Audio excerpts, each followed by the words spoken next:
Hello everyone, welcome to this recorded lecture of the subject Industrial Engineering Capstone Project. So the topic of this lecture is about considering ethical issues in data collection. But before we go on with our discussion, let's take a look on our course syllabus. Okay, so we are now on week 12. Okay, that's why our subject is considering, or the topic is considering ethical issues in data collection. So last time we have discussed about the research design as well as the other one, which is the analysis and generation of design alternatives. Okay, so this topic, analysis and generation of design alternatives, is very unique to the subject of industrial engineering capstone project. While this topic, considering ethical issues in data collection, is a general topic about the research program or about any research program. So you can find the reference here in our reference PDF. So last time, this is the one that we have discussed, selecting a study design. Okay, so it is under the research design. Next is constructing an instrument for data collection. So this topic is this is about constructing your instrument, or the instrument that you will use for data collection. So we did not discuss this one because this topic can be administered by your technical advisor. And the topics under here are very familiar to you because the method of data collections are here: the interview questionnaire, or the direct observations, and collecting data using attitudinal scales. So here you will just use the Likert scale, and establishing the validity and reliability of research instrument. So this topic can be administered to you by your research advisor. Selecting a sample. So this topic is under your lecture in statistical analysis for industrial engineering. So I will just give to you the module for this one, because you have already taken up that subject when you are in second year. So you should be familiar with these topics under the selecting a sample. And the next is writing a research proposal. So you have already passed research proposals in the format that I gave to you, which is a very simple one. The format that is given here in our reference PDF is very broad. That's why I trimmed it to a very simple one. So you already did this part. So now the topic for our discussion is considering ethical issues in data collection. So before I forget, let me remind you about your activity under the topic analysis and generation of design alternatives. So it is about data collection and analysis. So I am expecting an output from your group. You should pass that output this week, because I already gave to you that lecture from the past 2 weeks. Alright, so the lecture for today is about considering ethical issues in data collection. So you can find that in our PDF reference. It's under the step 6, collecting data. Okay.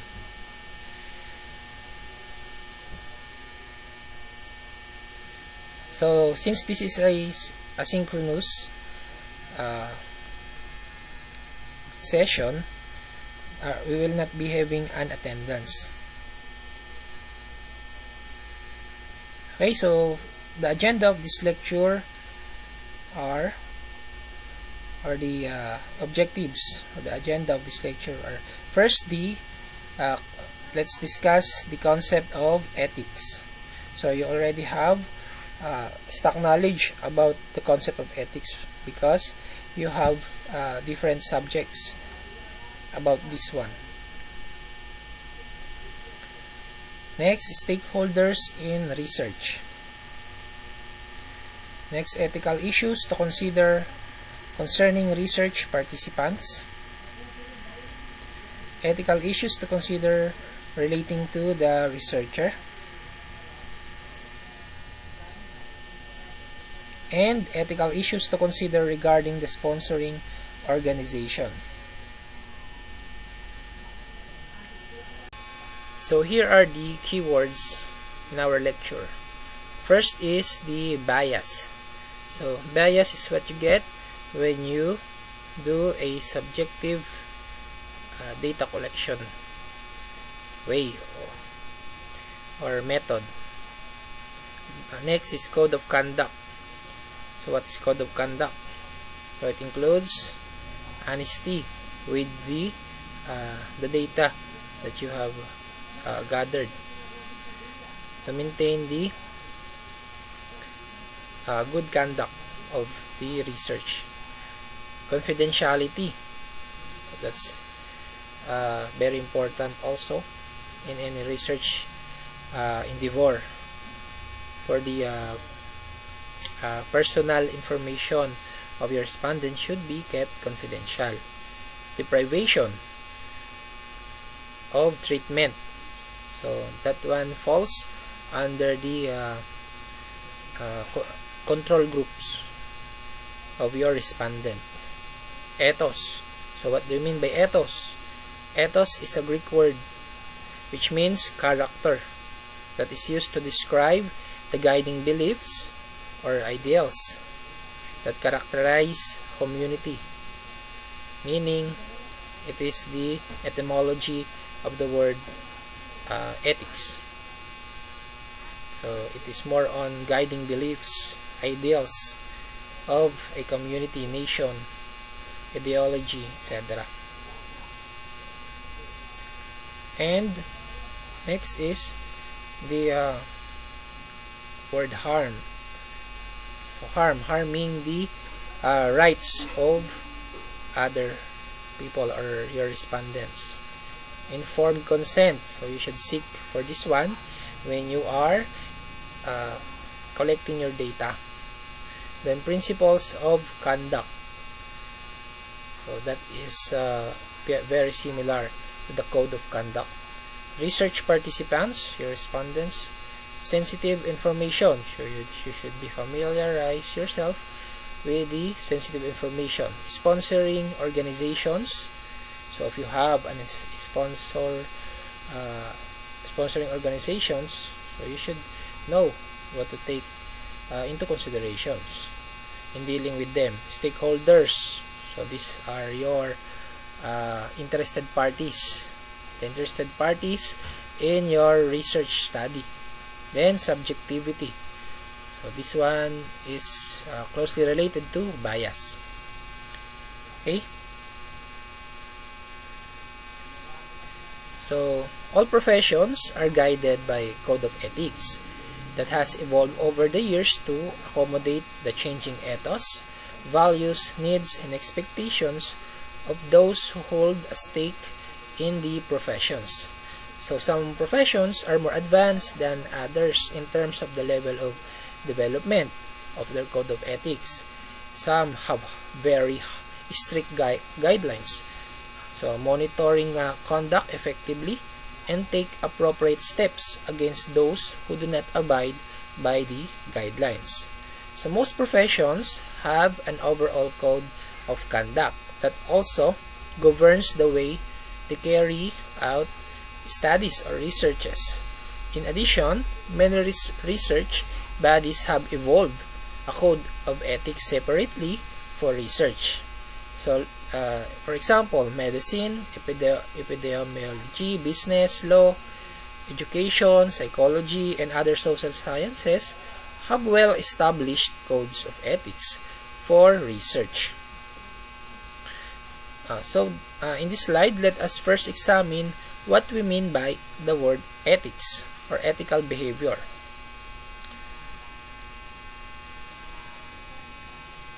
So, ethics is not the bird that you have in mind or the other one. So, it is more on the written code of conducts. Okay? So, according to Collins Dictionary, ethical means in accordance with the principles of conduct that are considered correct, especially those of a given profession or group. So in our profession as industrial engineers, we abide to the code of conduct of engineers because we are under the engineering fields. So under your subject, engineering laws of ethics, you can apply the lessons that you have learned from the subject here. Okay, for your study to be called as ethical. So the key words here are the principles of conduct considered correct. Okay, so those are the actions that are considered correct. Okay, that do not deviate from any ethical conducts or code of ethics that our profession as engineers dictates. So the questions that falls under this word are: in whose judgment must they be considered correct? So it should be based on the experts in the field. So in our field as industrial engineers, it should be the basis of ethical conduct must be based on the engineering laws and ethics code of conduct. Next question is: are there universal principles of conduct that can be applied to all professions? Do this change with time, or should they change with time? Because there are code of conducts that are being developed as time goes by, as the culture and the norms of the community develops over time. Next question is: what happens when a professional does not abide by them? So you should know the punishment if you as a professional do not or does not abide with a code of ethics.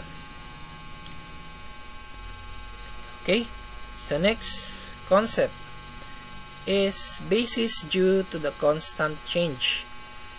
Okay, so any judgment about whether a particular practice is ethical is made based on the code of conduct prevalent at that point in time. So you as researchers, as engineering researchers, you should be updated or you should familiarize yourselves to what is the contemporary or the present code of ethics that we as engineers have to abide. Okay, so you should watch out for those changes. You should abide to the updated code of ethics. Next, ethical practice. So as the code of conduct varies from profession to profession, it is not possible to provide a universal answer to what should be the code of ethics that should be abided by all. So it should be addressed by the code of conduct principles of the governing profession. So there are different code of conduct principles under different professions. So next, what is the basis of ethical conduct? So in research or in a capstone project, any dilemma stemming from a moral quandary. So what do you mean by this basis of ethical conduct? So what do you mean by moral quandary? So moral quandary are moral dilemmas. Those are situations where the decision maker must consider two or more moral values or obligations, but can only honor one. As a result, regardless of the decision, the individual will violate at least one significant moral concern. So meaning, in research, you should weigh the impact of the actions that you are going to do. So the choice in a false dilemma is between a right and a wrong action. So in other words, it is about weighing what is or what has more impact on morality of the subjects or the stakeholders that are interested in the study. Next is unethical. Unethical means behaviors in research causing harm to individuals, such as breaching confidentiality. So, it is an unethical action to breach or to leak information about your subjects or respondents, such as their demographic information. So, using information properly without getting their consent or using those information in other applications that are out of their knowledge, as well as introducing bias.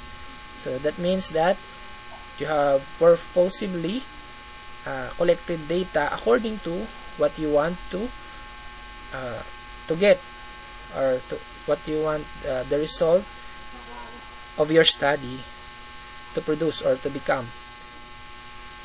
Okay, so that's the concept of ethics.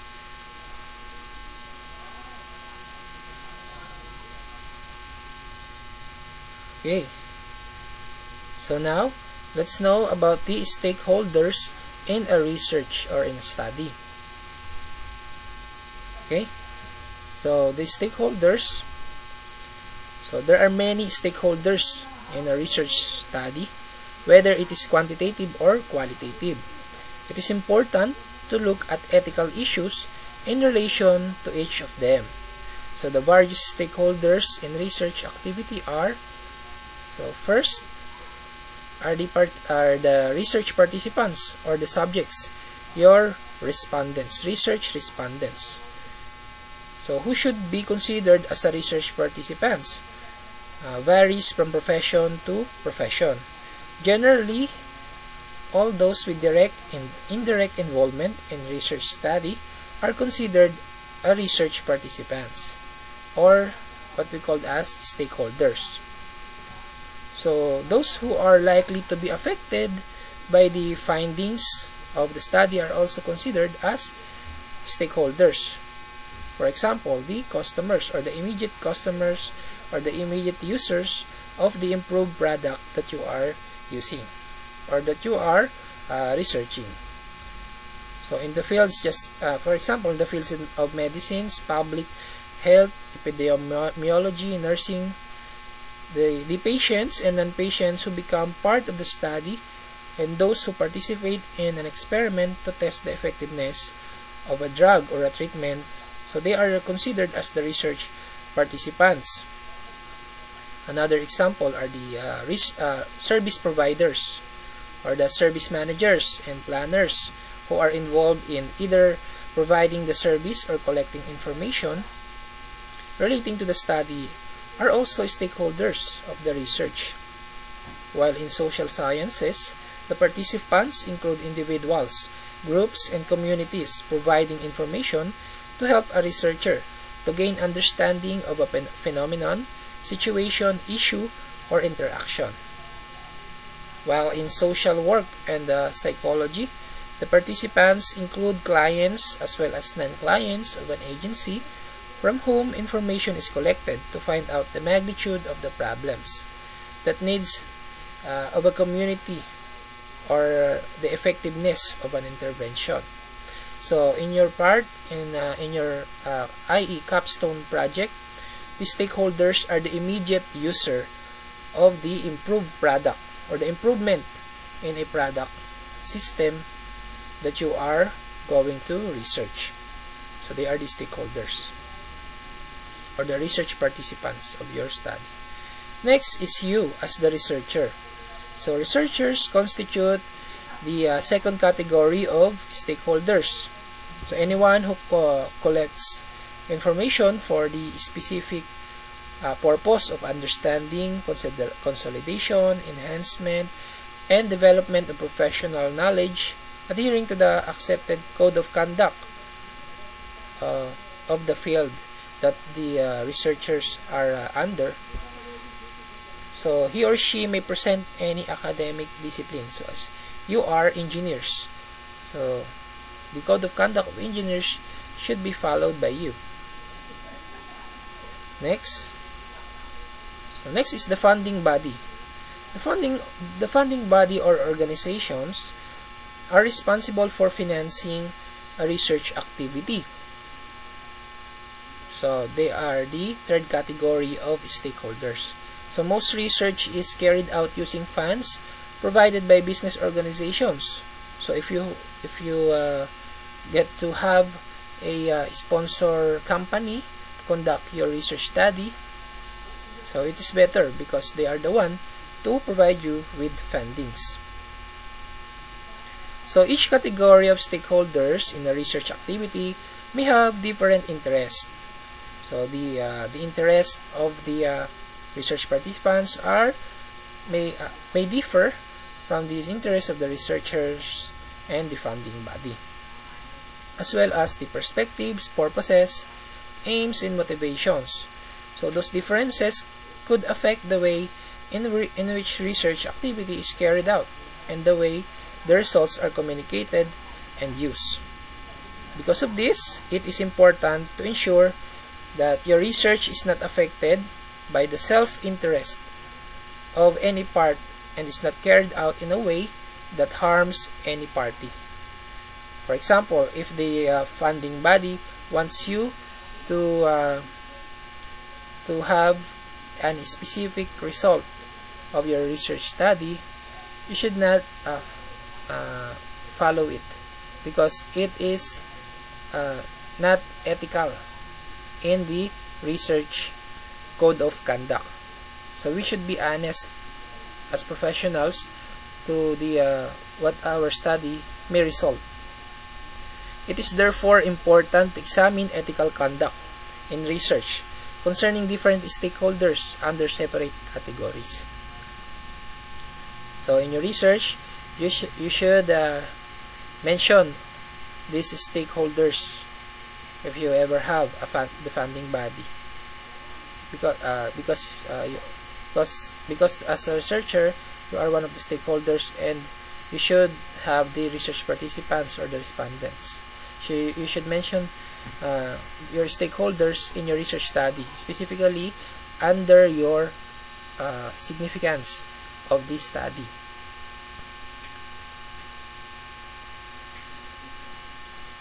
Next, here are the ethical issues to consider concerning research participants. So first is collecting information. So you can ask, why should a respondent give any information to a researcher? Or you can ask, what right does a researcher have to knock at someone's door or to send out a questionnaire? Is it ethical to disturb an individual, even if you ask permission before asking questions. So why should a person give you his or her time? Your request for information may create anxiety or put pressure on a respondent. So the question is, it is ethical? So all those questions are all these questions belong to a naive attitude.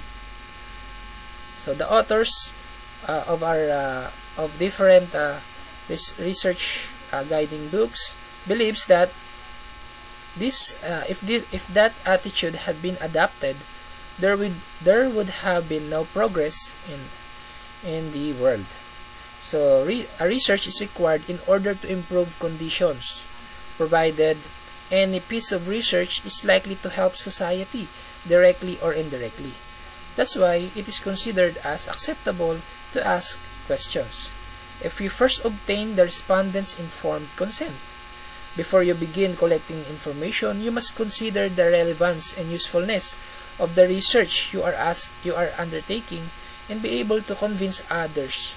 Because if the research that you are undertaking is not relevant to the respondents may lose interest in answering your questions or your survey questionnaires or interview questionnaires. If you cannot justify the relevance of the research you are conducting, you are wasting your respondents' time, which is unethical. Okay? Next is seeking consent. So in every discipline, it is considered unethical to collect information without the knowledge of participants. That's why in every research instrument, it begins with asking the consent of the respondents about their permission for their records to be used in your study, because the willingness and informed consent of the respondents are very important in a research study. So seeking informed consent is probably the most common method in all researches. It is the first that is being asked in any research instrument. So informed consent applies that subjects are made adequately aware of the type of information you want from them, why the information is being sought, and what purpose it will be put to. So it should be used only with your study, how they are expected to participate in the study, and how it will directly or indirectly affect them. So these ones you should explain to the respondents before you let them answering your survey questionnaire. So it is important that the consent should also be voluntary without pressure of any kind, or you should not pay your respondents, because it will add some bias in your study. So next is providing incentives. The question here is it ethical to provide incentives to respondents to share information with you? What do you think? Some researchers provide incentives to participants for their participation in a study, feeling this to be quite proper as participants are giving their time. Others think that the offering of inducements is unethical. So in many authors' view or experience, most people do not participate in a study because of incentives, but because they realize the importance of the study. Therefore, giving a small gift after having obtained your information as a token of appreciation is, in your opinion, if it is ethical or not, or unethical. However, giving a present before data collection is unethical. So you should remember that if you want to give a gift or a present, you should give it after the data collection, not before the data collection. Next, seeking sensitive information. So information sought can pose an ethical dilemma in research. Certain types of information can be regarded as sensitive or confidential by some people, and thus an invasion of privacy. Asking for this information may upset or embarrass a respondent. However, if you do not ask for the information, it may not be possible to pursue your interest in the area and contribute to the existing body of knowledge. So for most people, questions on sexual behavior, drug use, and shoplifting are intrusive. Even questions on marital status, income, and age may be considered to be an invasion of privacy by some.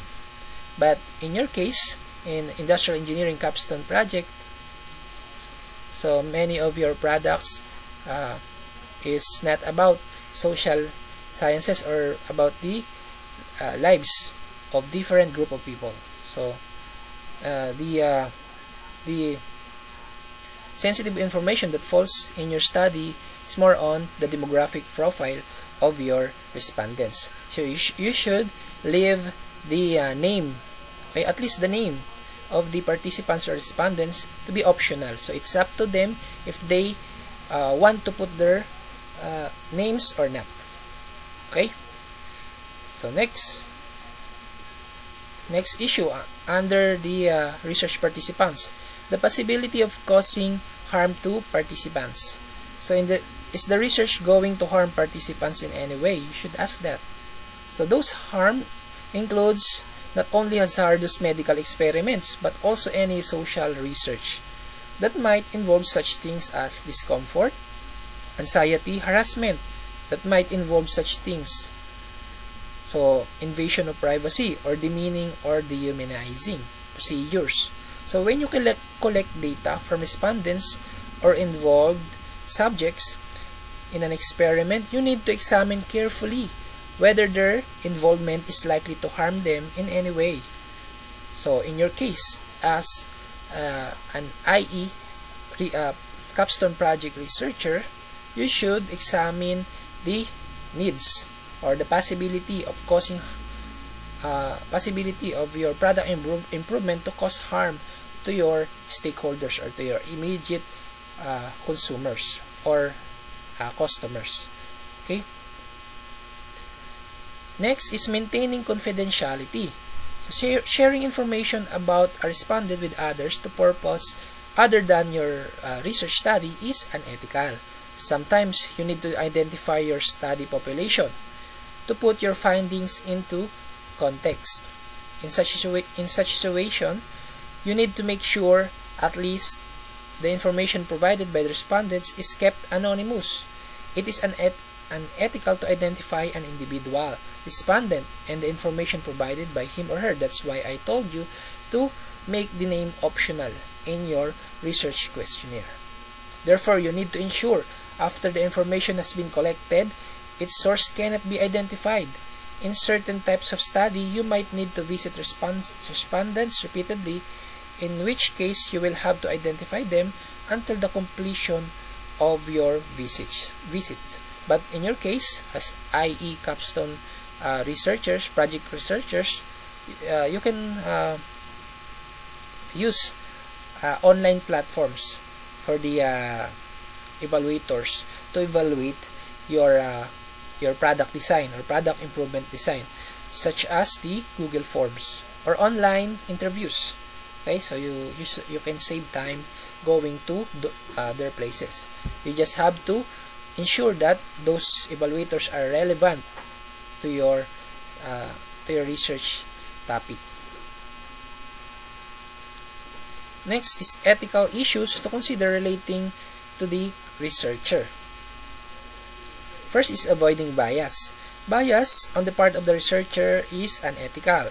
So in your part, bias is different from subjectivity, because subjectivity, as mentioned earlier, is related to your educational background. Of course, as industrial engineers, you will choose topics or applications that are under your field of specialization.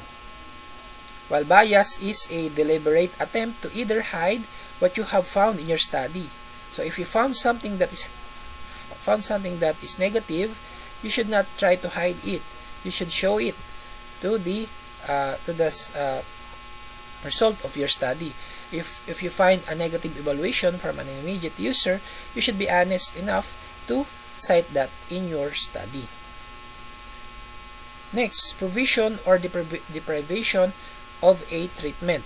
So both the provision and deprivation of a treatment may pose an ethical dilemma for you as a researcher. When testing an intervention or when testing your product improvement, so you as the researcher usually adopts a control experimental design, right? So in such studies, is it ethical to provide a study population with an intervention or treatment that has not yet been conclusively proven effective or beneficial?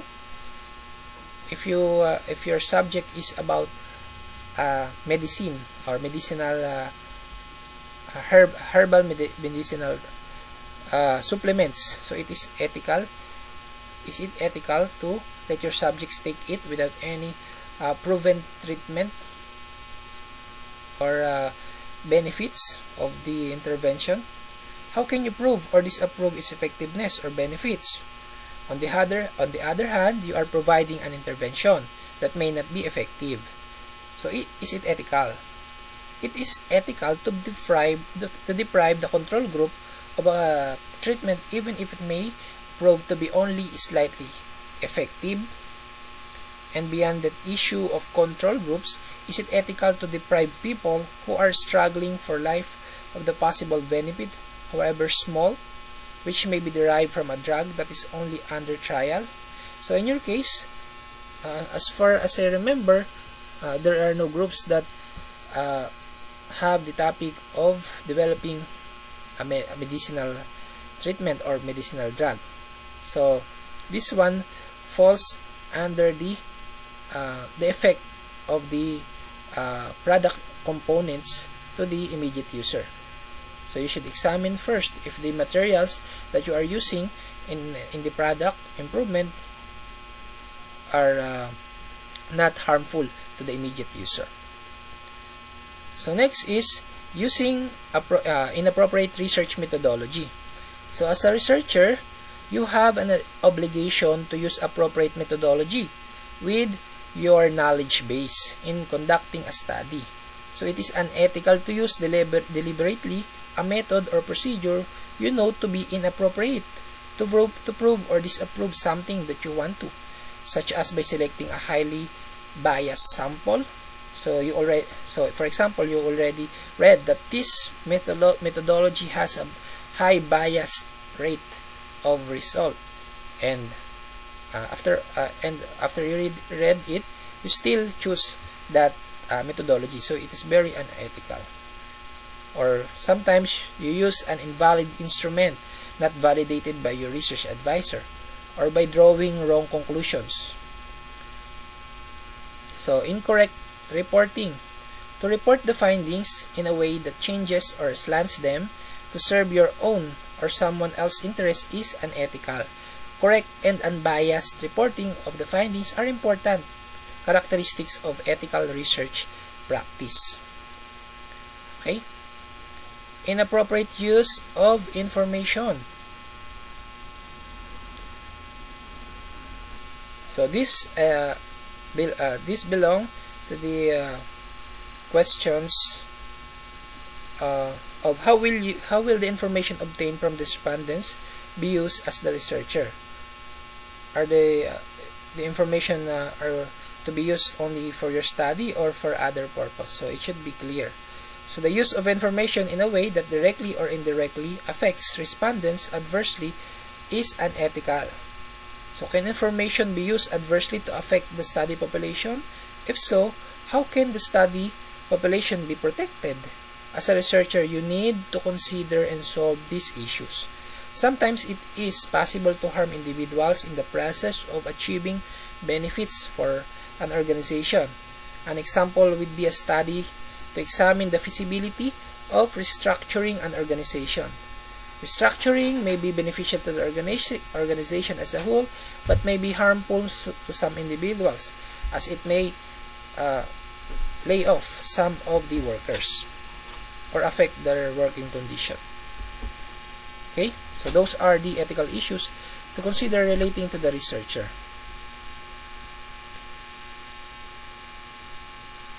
Next is the ethical issues regarding the sponsoring organization. So restrictions imposed by the sponsoring organization. So most research in social sciences is carried out by using funds provided by sponsoring organizations for a specific purpose. So if you have a company that sponsors your study, you should know the restrictions imposed by them, okay, to your research. So those have specific purposes. So the funds may be given to you to develop a program or evaluate it, to examine the effectiveness and efficiency, to study the impact of policy, to test a product, or to study the behavior of a group of community, or to study a phenomenon, etc. Sometimes there may be direct or indirect controls exercised by sponsoring companies or organizations. They may select the methodology, prohibit the publication of what was found, or impose other restrictions on the research that may stand in the way of obtaining or disseminating accurate information. Both the imposition and acceptance of these controls and restrictions are unethical, meaning you should not allow them, or you should not allow the sponsoring organizations to dictate what are the results of your study, or what are the mechanisms, the methodologies of your study. Because if you let them dictate what those mechanisms, then you just let them dictate what are the results of your studies. Okay, next is the misuse of information. So the question here is, how is the sponsoring body going to use the information? How is this likely to affect the study population? Sometimes sponsoring organizations use a research study as a pretext for obtaining management agenda. Okay, so you should be aware or sensible to those management agenda. It is unethical to let your research be used as a reason for justifying management decisions when the research findings do not support them. Okay, again, it is unethical to let your research to be used as a reason for justifying management decisions when the research findings do not support them. However, it is recognized that it may be extremely difficult to even impossible for a researcher to prevent this from happening, because the company or the organizations is the one who are giving them fund, or is the one is in control in their endeavor. So it's up to your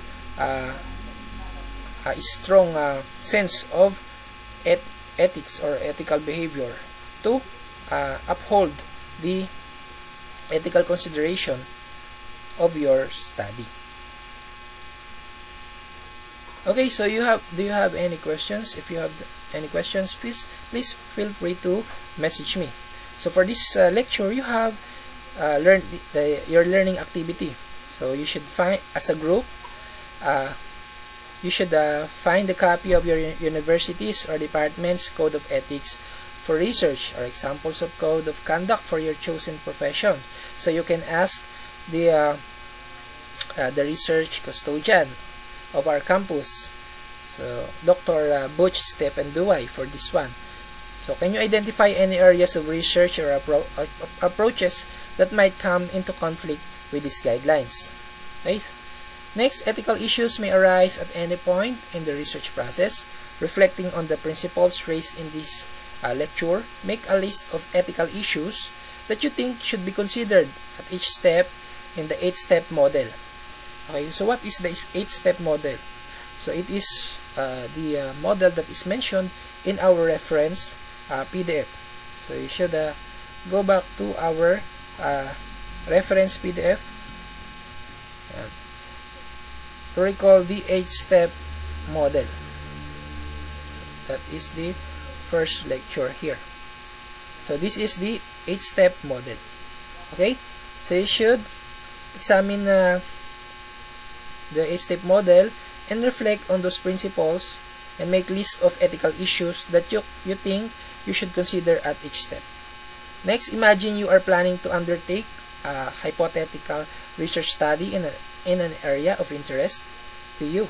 So identify the various stakeholders, groups, and list the possible ethical concerns you need to be aware of from the perspective of each one of the groups. So meaning, the chosen topic or the one topic that we have chose for your group is the subject of the third agenda or the third activity. So you should identify the various stakeholders under the topic or groups and list the possible ethical concerns you need to be aware. Okay? So any questions or concerns? If you do have, please feel free to message me. Thank you and God bless.